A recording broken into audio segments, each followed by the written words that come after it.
There is a kind of silence that does not begin when the world becomes quiet, but emerges right in the middle of the loudest moments when you are still standing there, still hearing every exchange, yet something inside you suddenly closes, like a door you didn't even realize had shut.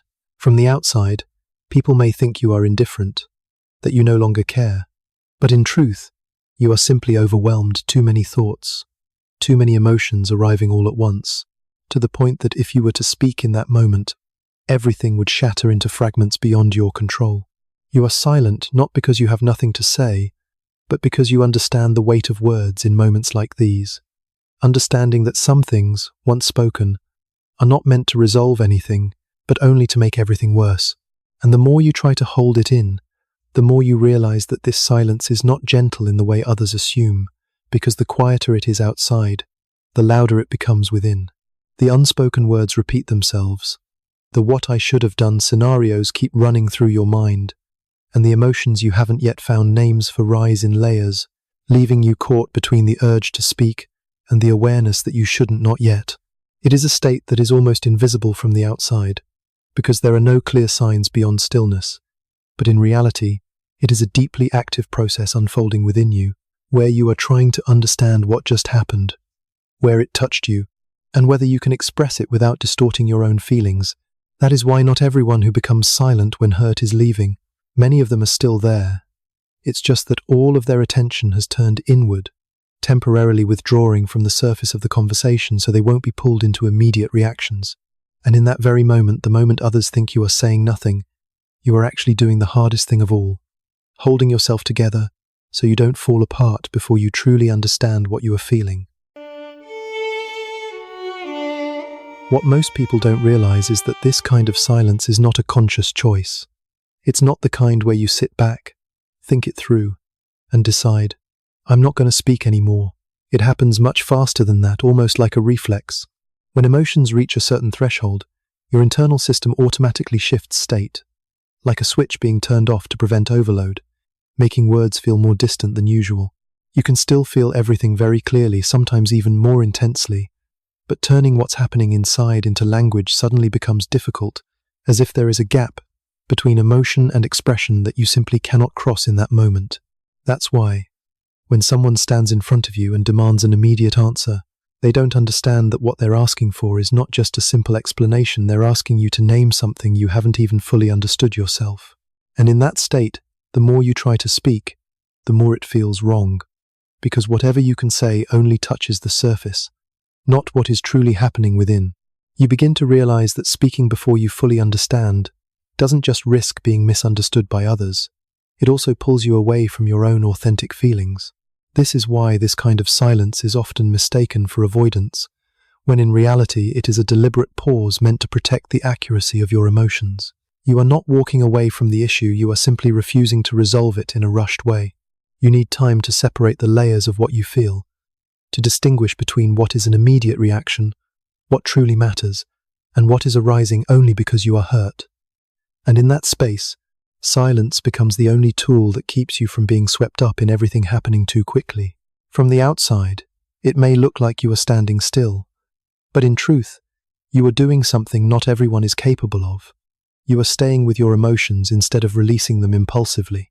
And that, even if misunderstood, is what prevents a moment of pain from turning into a chain of consequences you can't take back later. That reflex of silence often doesn't begin in the present. It has deep roots in what you went through early on, in stages when you didn't yet have the language to understand yourself. You may have been in an environment where emotions were not welcomed, where your sadness, your tears, or your need to express something were not considered important, and were even seen as a burden. You may have tried to open up, but instead of being heard, you were interrupted, dismissed, or made to feel that your emotions were somehow wrong. These experiences don't have to be dramatic. They only need to happen often enough to quietly form a belief that speaking up doesn't make you safer and may even make you more vulnerable. From there, you begin to adjust yourself in subtle, almost unconscious ways. Instead of reacting immediately, you learn to hold back, to observe before speaking, to withdraw in moments where you were once misunderstood. This doesn't happen overnight. It develops through many cycles of trial and error, until it becomes a natural reflex, something you no longer need to think about in order to do. So now, when you fall silent in the face of hurt, it is not just a reaction to the present situation, it is the continuation of a mechanism built long ago, one that once helped protect you in circumstances where you had very few other choices. And when that mechanism has been in place long enough, it doesn't just help you avoid hurt, it begins to shape the way you process everything that follows. You no longer react impulsively like many others, but shift into a slower, deeper approach, where everything passes through an internal filter before it is spoken. This creates a clear paradox. The quieter you are, the more is happening inside. You are not avoiding the issue, you are simply refusing to handle it in a rushed way, because you understand that not every emotion deserves to be expressed the moment it appears. That's why, in moments when others expect a quick reaction or a clear answer, you choose to pause. Not because you don't care about the outcome of the conversation, but because you care about where it might lead, if expressed at the wrong time. You weigh not only what you want to say, but also the consequences of saying it not just for others, but for yourself. And sometimes, the cost of speaking too soon is greater than the cost of remaining silent for a while. But what makes this difficult is that this way of processing is rarely understood correctly. Others cannot see what is happening within you, they only see the silence, and from that, they assign meanings based on their own perspective, that you are avoiding, that you don't want to face things, or that you are creating distance. And that misunderstanding adds another layer of pressures, forcing you to choose between speaking before you're ready, or staying silent and accepting being misunderstood. This is where many people begin to feel exhausted, not because they don't know what they are doing, but because they realize that their way of processing emotions is not easily accepted in a world that is used to quick and direct reactions. Yet, if you look deeply enough, you'll see that this slowing down is exactly what keeps you from being carried away by what is temporary. You don't speak to release tension immediately. You speak when you truly understand what you are saying, and that makes your words fewer, but heavier. And perhaps this is the most important part.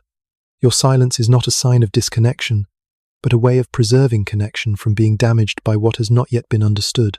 It is not distance, but a necessary step back so that when you return, you are not merely reacting, but truly present in what you choose to say.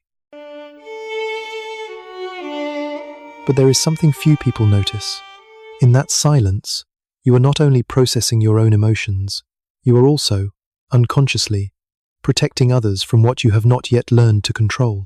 You understand very clearly how words spoken in the middle of emotional chaos can go further than intended, can touch places they shouldn't, and can leave cracks that are very difficult to repair later. So you choose to hold back, not because you don't want to speak, but because you know that if you speak at the wrong moment, it will no longer be a conversation. It will become a reaction that cannot be taken back. This creates a paradox that is hard for others to see. Your silence, the very thing that makes them feel pushed away, is actually your way of trying to keep the relationship from being pushed too far. You are not avoiding conflict. You are postponing it until you can enter it with clarity rather than accumulated emotion. But because this process is not immediately visible, it is often misunderstood as coldness, as distance, or as a sign that you no longer want to continue. But that silence is not something that needs to be fixed. It simply needs to be placed in the right context, not in spaces that demand immediate reactions, immediate explanations, or quick words just to move things along, but in places spacious enough for silence to exist without being misunderstood. There, you are not pulled out of your own rhythm, not pressured to turn what is still chaotic into words, not forced to speak when you haven't even had the chance to understand what you are feeling.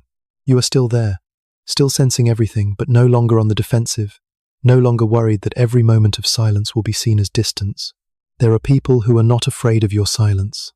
They don't rush to fill it with questions, don't turn it into a problem to solve, and don't use it as a measure of whether you still care. They understand that some emotions need time to settle, that some things cannot be expressed immediately without losing their truth. And when they stay long enough within that silence without pressure, without doubt, you begin to feel something very different, a sense of safety you may rarely have known before.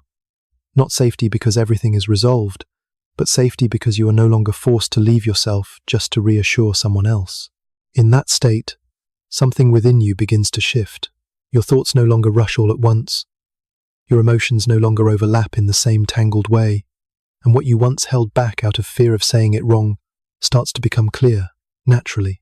You no longer have to force yourself to speak, nor do you need to rush to find an answer, because without pressure, what needs to be said will emerge on its own, and when it does, it is no longer a fleeting reaction, but the result of a process you have gone through deeply enough to truly understand. This does not mean you will always remain silent, it means you are no longer trapped within that silence. You begin to realize that you have the right to choose when to speak and when to hold back, and that choice no longer comes from fear, but from clarity. You don't need to become a faster responder to fit the world, nor do you need to change the way you process emotions just to be accepted. What needs to change is not you, but where you place yourself, the relationships, the spaces that are refined enough to understand that silence is not a lack of connection, but simply another way of moving through emotion. And eventually, you will meet people like that. Perhaps not many, but enough. They won't ask you to speak immediately, won't force you to explain everything clearly right away. They will simply remain there, calm enough to wait for you to return in your own way. And it is that patience that will slowly open you up, not because you are being pushed, but because you no longer need to protect yourself. At that point, you will understand that your silence was never a weakness. It was simply another language, one that not everyone can read. But when you meet the right people, you will no longer have to explain so much, because they will understand you even before you say a word. In the end, perhaps what matters most is not whether you should remain silent or not, but whether you understand what that silence is doing for you. It is not a withdrawal from the world, but a way of not losing yourself in moments when everything can easily go off course. You are not choosing the easier path, you are choosing the slower, harder one, where you stay with your emotions long enough to understand them, instead of releasing them immediately and leaving behind things that cannot be taken back. And perhaps, in a world accustomed to quick reactions, to speaking before understanding, the way you exist will always be misunderstood somewhere. There will always be people who are not patient enough to wait for you, not perceptive enough to realize that your silence is not distance, but a very deep form of presence. But that does not mean you need to change yourself to fit them, because when you have gone through enough, you begin to realize something very clearly. Not everyone needs to understand you, and you do not need to explain yourself to everyone. You only need the right people, those who are not threatened by your silence, who do not rush to fill it but are calm enough to remain there with you. And when that happens, you will no longer see your silence as a void that needs to be filled, but as a part of the clarity you have learned in the hardest way. You will speak when it is time to speak, and hold back when it is time to hold back, not out of fear, but out of understanding the weight of every word you choose to say. And at that point, your silence will no longer be something that causes you to be misunderstood, but something that frees you from the need to constantly try to be understood.